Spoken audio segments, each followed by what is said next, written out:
Most people live their lives caught between two terrifying extremes. On one side, there's the fear of a cosmic judge, a God who sees every secret, every failure, and demands a payment you can't afford. On the other side, there's the idea of a sentimental grandfather, a God who is so loving that he doesn't really care about justice at all. But here is the challenge. A God without justice is a God without a backbone, and a God without love is a God without a heart.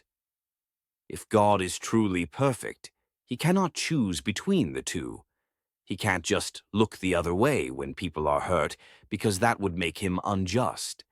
But he can't simply destroy us all, because that would contradict his nature as love. Today, I am challenging the idea that grace is a free pass. I'm going to show you that grace is actually the most rigorous, expensive, and legally complex act in the history of the universe. We're going to look at the cross, not just as a religious symbol, but as the ground zero where the collision of infinite justice and infinite love actually happened. By the end of this video, you won't just see God as a judge or a father. You'll see him as the only one who could pay his own ransom to set you free. Let's dive in. How can a God who demands perfect justice also offer unconditional love? It feels like a divine contradiction. If he's just, he must punish. If he's loving, he must forgive. Can he truly be both at the same time without compromising one? Today, we're deconstructing the paradox of grace, the tension between law and heart. The moral standard. If God is the source of all good, he cannot wink at evil. To do so would make him unjust. Metaphor.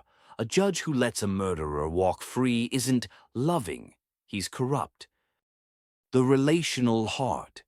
On the flip side, God is described as agape, unconditional, self-sacrificial love. A father who only interacts with his children through a legal code isn't a father. He's a warden. This is the tension every human soul feels. I am flawed, yet I want to be known. Grace is not a bypass. It's often called unmerited favor. But in this segment, we argue that grace is expensive. Many believe grace is God ignoring the debt. We'll explore why that's impossible. If God simply ignores sin, justice is violated. If he simply punishes, love is lost.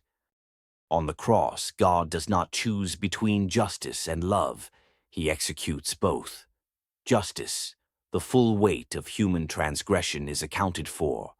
Love, God himself takes the hit. The resolution, justice was satisfied so that love could be released. It is the only moment in history where God's nature is revealed as perfectly unified. He is both the just and the justifier. Focus on the why. Why can't God just forgive like we do? The weight of sin. If I break your window and you forgive me, someone still has to pay for the glass. The debt doesn't vanish. It is absorbed by the one who forgives. Moral order. A universe without justice is a universe where evil wins. God's justice is his commitment to setting the world right. The difference between if and because. Most love is if love.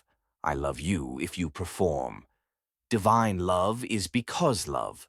I love you because of who I am. The vulnerability of God. God's love makes him susceptible to grief over human rebellion. The two gavel taps. Imagine a courtroom where the judge finishes reading the sentence, steps down from the bench, removes his robe, and takes the place of the prisoner. Propitiation versus expiation.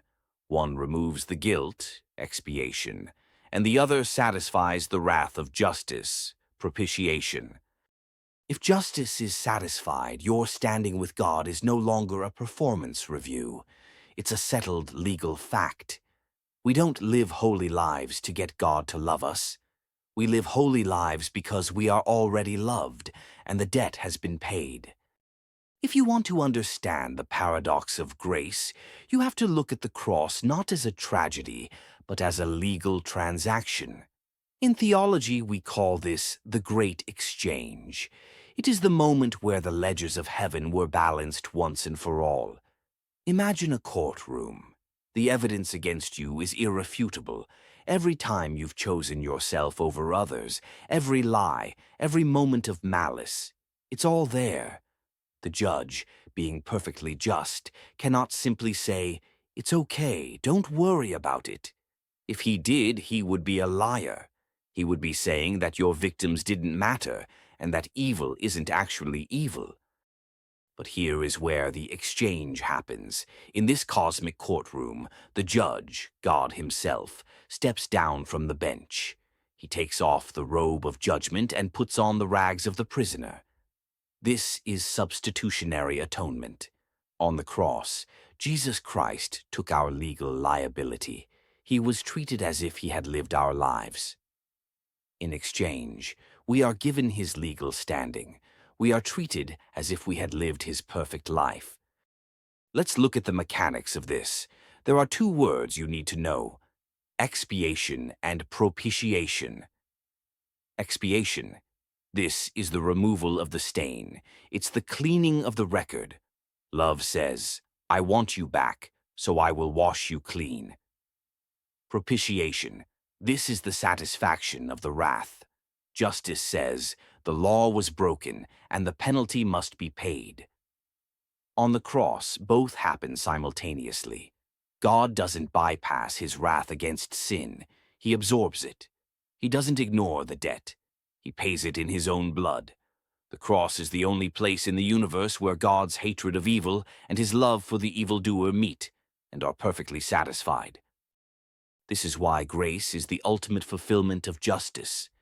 Justice wasn't cheated, it was exhausted. When Jesus cried out, "It is finished," he wasn't just talking about his life. He was talking about the debt. The check cleared. The ledger hit zero. So when God looks at you now, he doesn't see a criminal on probation. He sees the righteousness of his own Son. Not because he's nice, but because he is just. It would be unjust for him to demand payment twice, once from Christ and once from you. Your freedom is now legally protected by the very justice that once condemned you. We started today with a conflict: Michelangelo's judge versus Rembrandt's father. For a lot of us, our spiritual lives feel like a tug-of-war between those two images. We spend half our time terrified we've failed the judge, and the other half trying to convince ourselves the Father doesn't see our mess. But the message of the cross is that you don't have to choose. You don't have to hide your sin to be loved, and you don't have to fear the punishment because the punishment was already spent. Here is your challenge for this week. Stop trying to earn a gift that has already been bought. If the price for your failure was the very life of God, then you can be certain of two things. Your failure was serious enough to require a death. You are valuable enough that he was glad to pay it. Live in that tension. Let the weight of his justice keep you humble, and let the warmth of his love keep you brave. If this shifted your perspective, drop a comment below. Which image of God have you been living under, the judge or the Father? And how does the cross change that for you today? Don't forget to subscribe as we continue to deconstruct these deep truths. I'll see you in the next one. It is all about Jesus. Thank you.